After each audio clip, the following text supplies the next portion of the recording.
Hello, friends. Kim Langling here. Hey, another week has gone by, and that means that we've got another episode of Let Fear Bounce coming your way. But first, I want to tell you, you're awesome. In case no one's told you that today, you are awesome. And I also want to let you in on a little secret. The world is a better place because you are in it, and don't you forget it. That's my little nugget of hope I'm tossing your way today. So hey, sit back, relax, grab that cup of coffee, and let's listen in to another episode of Let Fear Bounce.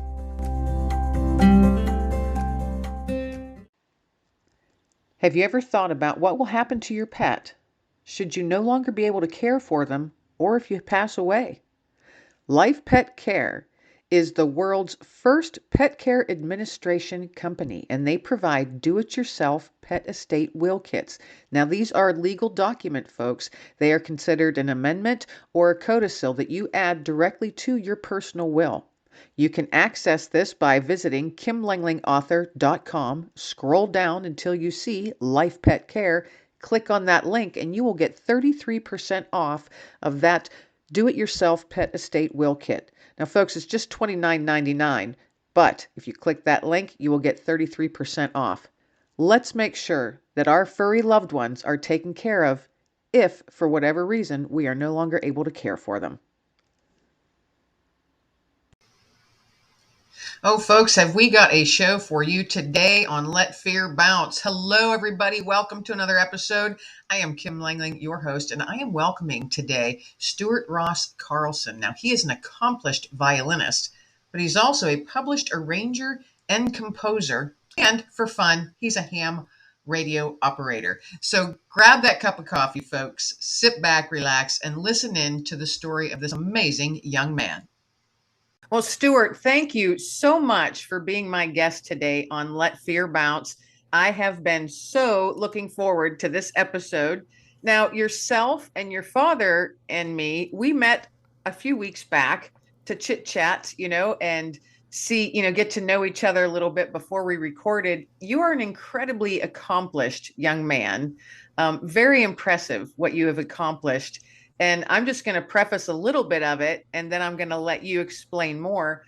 But Stuart, folks out there listening, Stuart is an accomplished violinist. He is, let's see here, although he was diagnosed with autism at the age of 3, he has went on to earn 2 undergraduate degrees, violin performance and composition, and 2 graduate degrees, viola performance, from the University of Michigan in Ann Arbor. And he also is a member of the Ann Arbor Symphony Orchestra, and he regularly performs with the Michigan Philharmonic.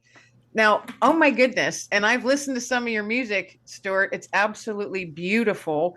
You're so accomplished. So once again, thank you for being my guest today. When did you first start playing the violin or know that you wanted to play an instrument? Do you remember? I do.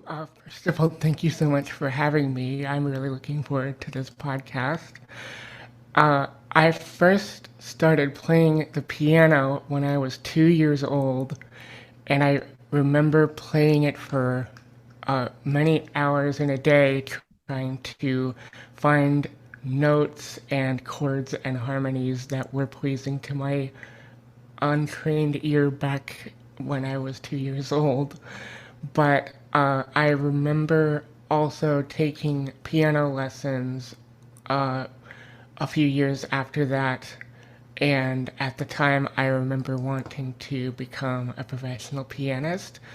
But the local school wanted me to pick an instrument other than piano for their music classes.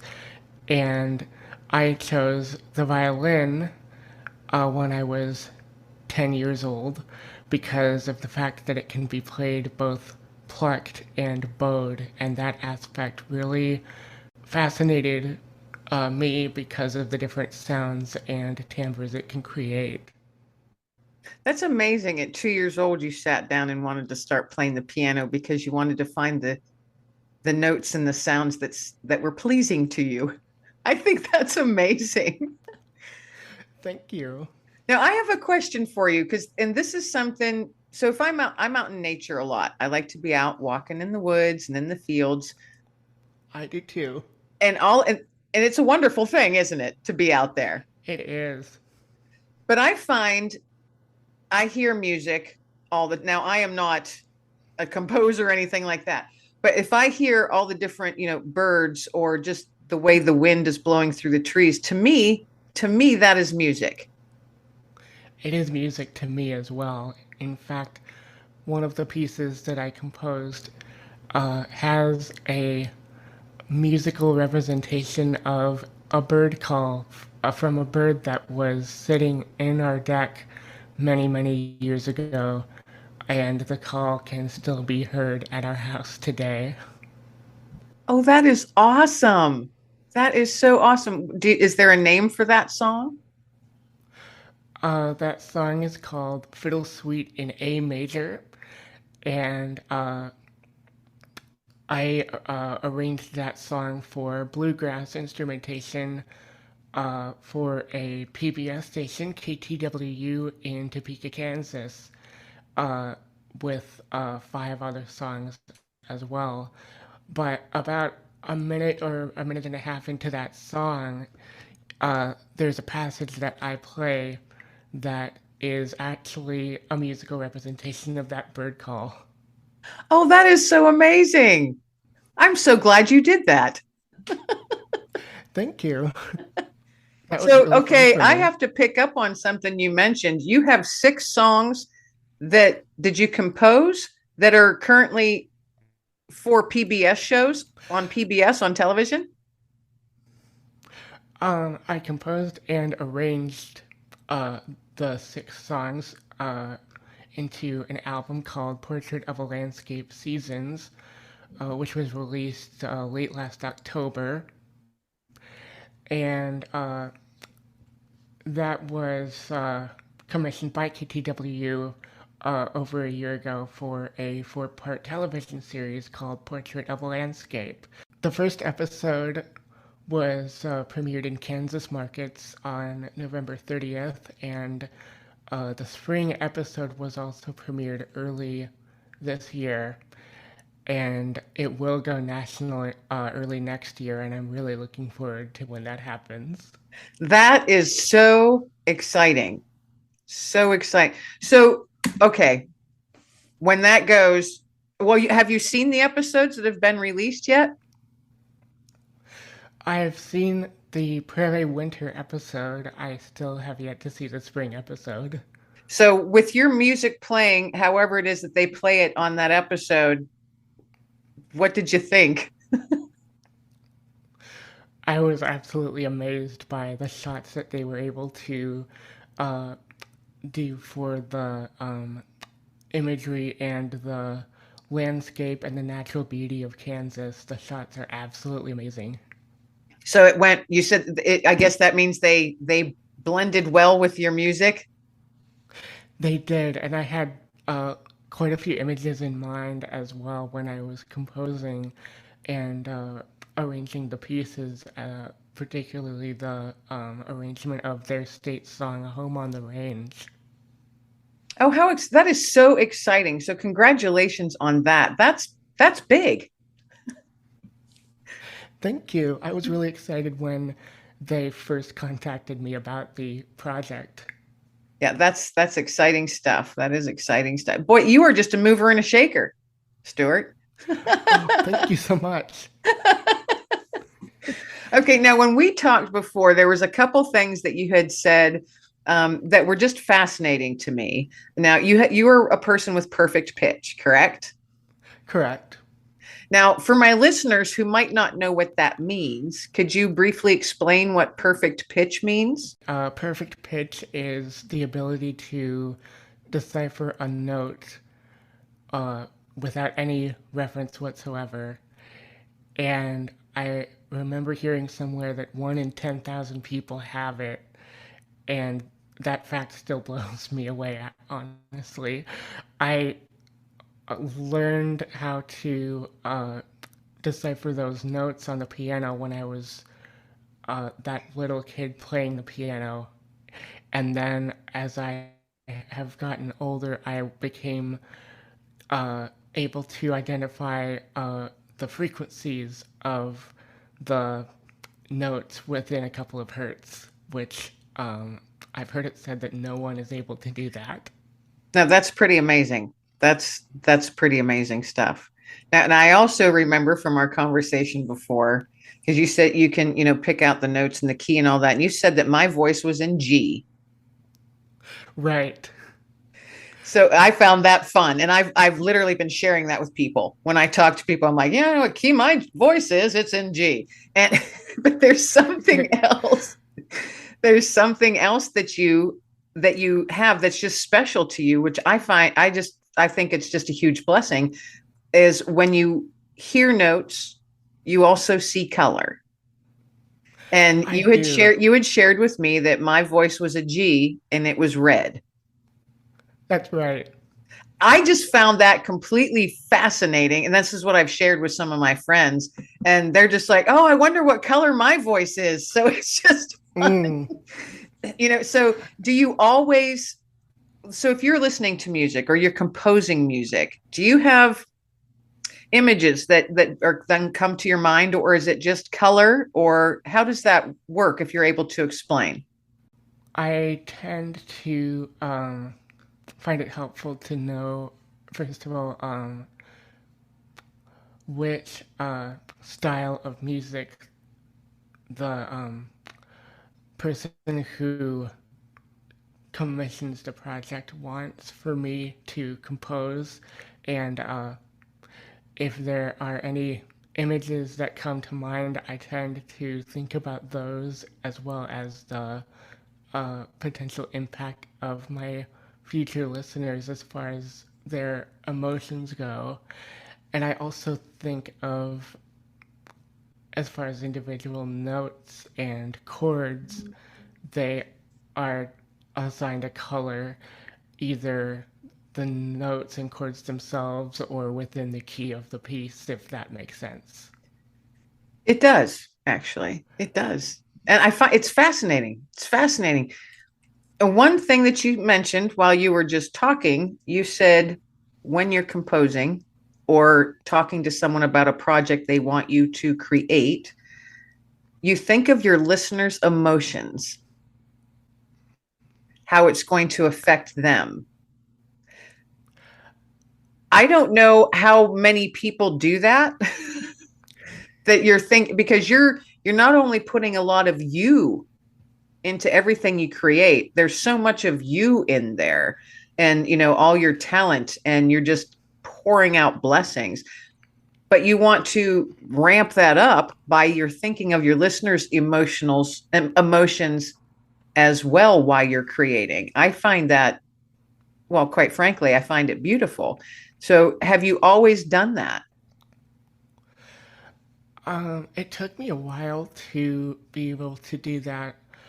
I would say in the last 4 or 5 years, I started to really think about that. And for example, when I composed Home on the Range, I wanted my listeners to feel, uh, especially if they're from Kansas, to feel homesick if they're away from home.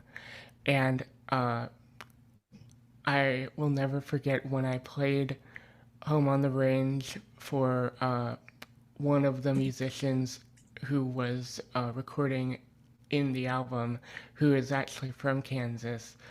She started to cry, and it made me uh, think of what if that could be the case for many other people away from their hometown. Yeah. You got me in the feels there, Stuart. Got me in the feels. Mm. I do have to say that when I listened to your Amazing Grace, your rendition of it, oh, absolutely beautiful.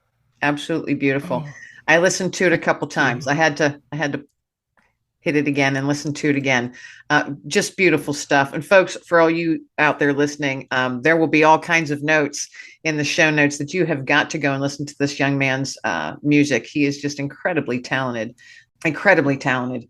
And Stuart, I Thank have you to so say much. that you hit your listeners their emotional state. So you set out to do that and you're doing it. So well done, you.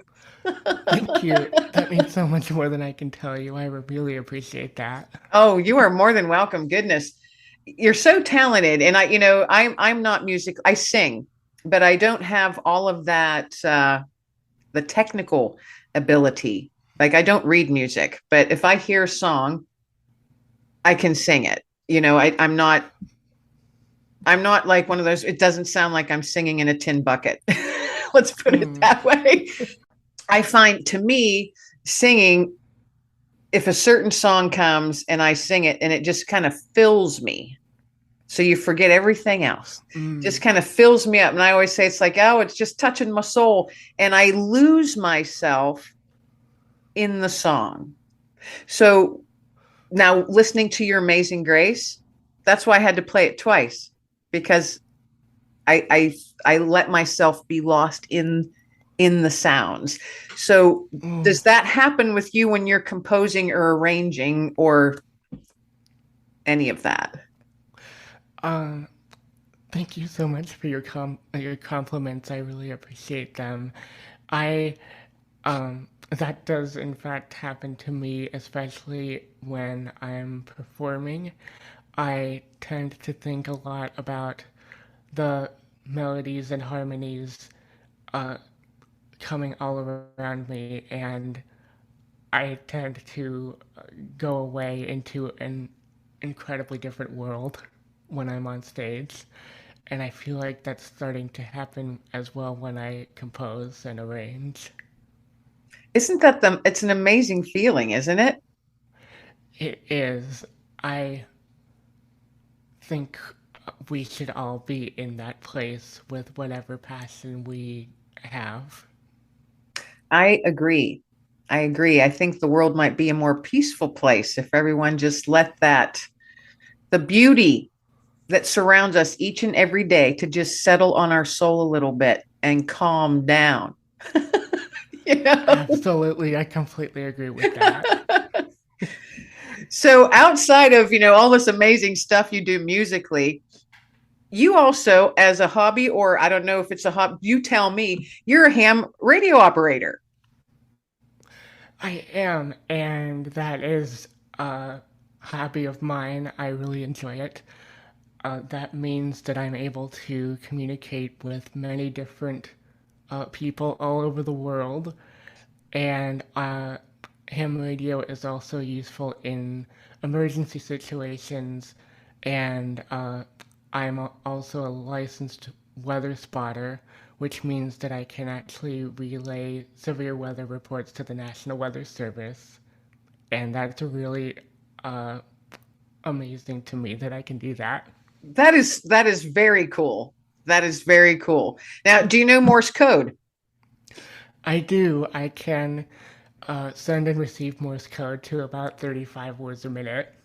Now, for folks that out there who don't know Morse code, I happened to do Morse code when I was in the military.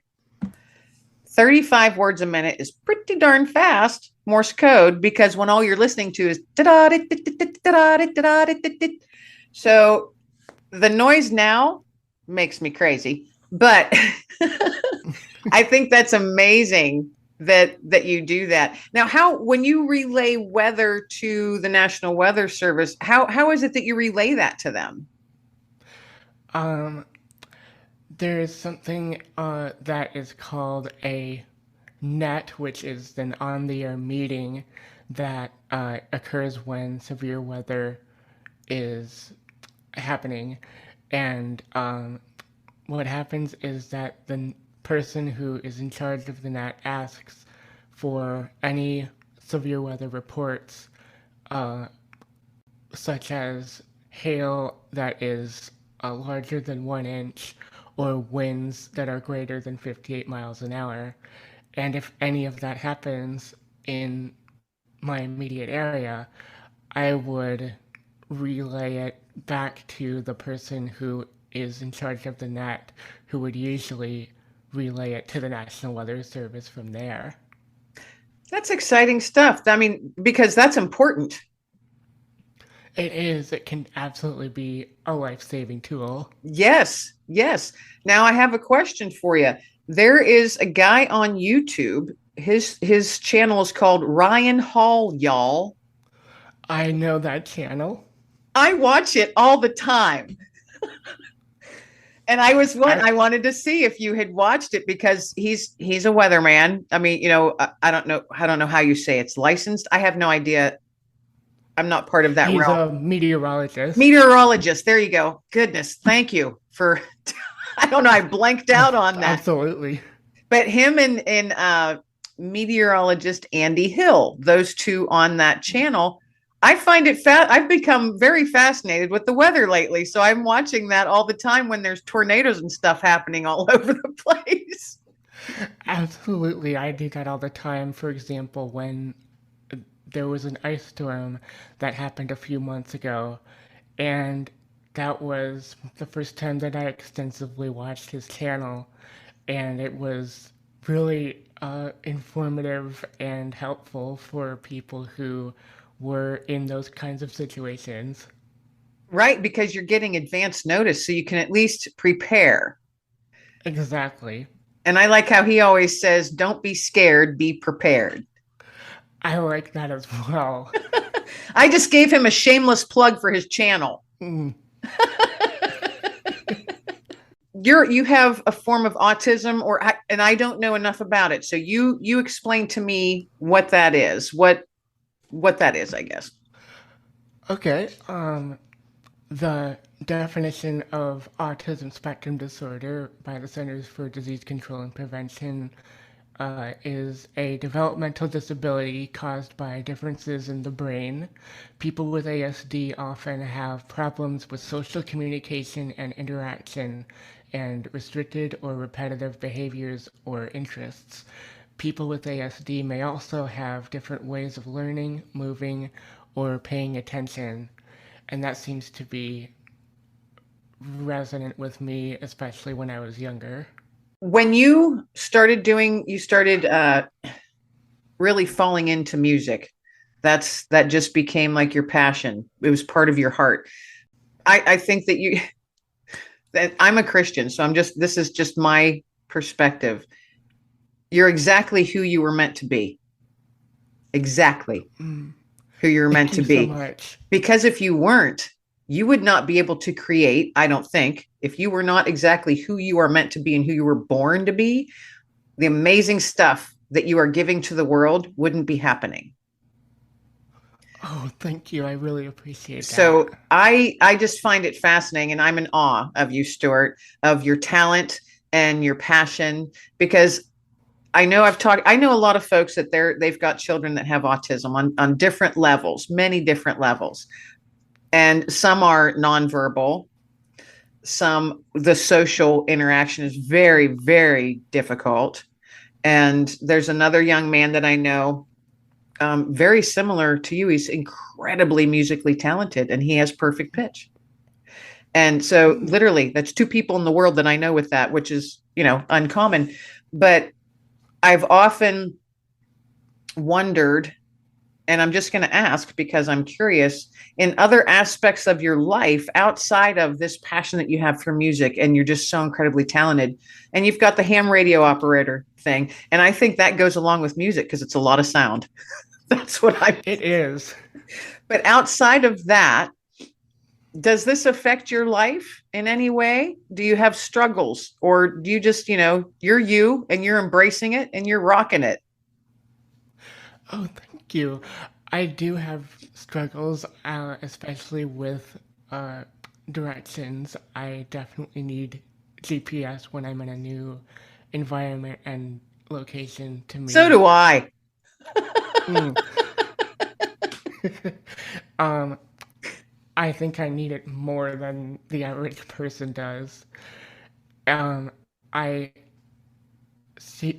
I don't remember this, but I have heard before that when I was really young, I would get lost in our own house, and it uh, was so much of a struggle for me, especially at a younger age.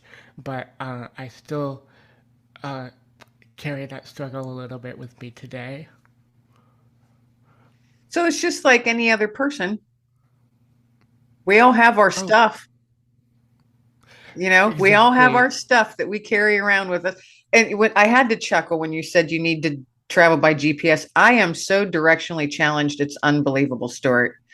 I mean, it's a Mm, joke in my family that, and I can't go by north, south, east, west, or street road and street names. You have to tell me, is there a McDonald's on the corner and do I turn left or right there? You know, that's it. That's how I am too. see, I'm still learning street names. yeah, that's how I am. And see, well, then we're both perfect, aren't we? I think we could say that. That's right. We'll say it and we'll own it. Exactly. Well, what other stuff do you have coming up, Stuart, in the future here? You have any exciting plans or projects on the horizon? I recently had a release of two additional songs for the PBS station in Topeka, Kansas. One of them that's been out for a few weeks now is called The Last Rose of Summer. I arranged that piece for Irish instrumentation. It has a lot of light in it, but also darkness at the same time. The musical melody and tune and timbre of it seems to be more of the light, while the lyrics, which my parents actually rewrote from the original song, tends to be more dark, especially in the end. And I'm in the next little bit hoping to be a part of a music video that I'm going to do for that piece. And the other piece from that album that's going to be released is called Currents, which is a virtuosic piece for Irish instrumentation, including, by the way, both of the pieces even have Irish percussion, violin, acoustic guitar, and bass. The Last Rose of Summer includes Ilian pipes and Irish flute, and Currents also has tin whistle in it. And uh, like I said, that piece is more virtuosic. I'm going to be releasing two versions of it. One is going to be released soon. That's the acoustic version, and I'm gonna release another version that is a lot more has a lot more sound to it, including many different layers of electric guitars and more acoustic guitars and mandolin and other fiddle parts as well. Wow, that sounds amazing. And I love Irish music. I just, there's something about it. And I like how you said the music part of it has light, but the lyrics are a little bit darker. And you've put those two together. That's that to me. And I Exactly. can see I'm picturing it in my head. I just find it amazing. It's fascinating to talk to you, Stuart. I'm learning an awful lot, actually. Thank you so much. It's really nice to be with you as well, Kim. The melody, which I think is one of the most beautiful melodies in the world, and that's the reason why I wanted to arrange that particular song, uh, is a traditional Irish tune called The Young Man's Dream, which was first set to that poem shortly after the poem was created, and many different classical composers, including Beethoven and Ernst and Mendelssohn, among others, have used that melody, and it evolved from there. The Last Rose of Summer was originally a poem by Sir Thomas More in the 1800s. Wow. How cool. That is so cool. Now, I have a question, and this is for my listeners as well as for myself. Composing and arranging. What's the difference? Composing and arranging. Composing is my own original music being set to the instrumentation that I would prefer. Actually, composing and arranging would, one of the similarities is, at least for the most part, I would be able to select the instrumentation unless the person who has the idea for the project has an idea for the instrumentation as well. But composing is setting my own ideas to original melodies and harmonies and instrumentation, while arranging is setting an existing piece of music to a new set of either instrumentation or style or key and tempo and things like that, if that makes sense. Yes, it does, and that clears that up for me, and I'm sure for a lot of listeners. Stuart, it has been an absolute pleasure to have you on Let Fear Bounce, and I ask all of my guests if they have a little nugget of hope that they would like to toss out to my listeners, something that can maybe brighten their day or motivate them. And if you have a nugget of hope that you would like to leave with our listeners, I would love for you to share it. Thank you so much. I absolutely do. I would say, especially to those who have disabilities, whether that be autism or something else, to not let your disability and its challenges weigh you down, and also to not give up and pursue your dreams. I would also advise them to take advantage of the gift that your disability brings to you, which sometimes requires a little bit of extra wrapping to get to that gift. And I'll also leave you with this. I do know and have found out in the past few months that everyone wants to be heard, supported, and loved. Yes, you are absolutely right, Stuart. Wow, folks, words of wisdom from the musical extraordinaire. Words of Thank you. wisdom. Truly beautiful, Stuart. You speak beautifully, as well as compose and arrange music beautifully. So I like how you said, we all have gifts, and sometimes there's just more rapping on some that you have to get through. But Exactly. isn't that all part of the beauty of it? It is. It absolutely can be. I couldn't agree more. Stuart, again, thank you so much. It's been an absolute pleasure. You humble me, and I'm so glad that you were on my show and my guest. And maybe next year, early next year or so, I would love to have you back on again and see where your journey's taking you and what beautiful stuff you're creating and gifting out to the world, because you truly are a gift to the world, Stuart. So thank you, thank you, thank you. Thank you so much, Kim. It was absolutely a pleasure to be on this podcast, and I'm absolutely humbled that you are inviting me in the next several months, and I'm really looking forward to being back on here again. Awesome. Awesome.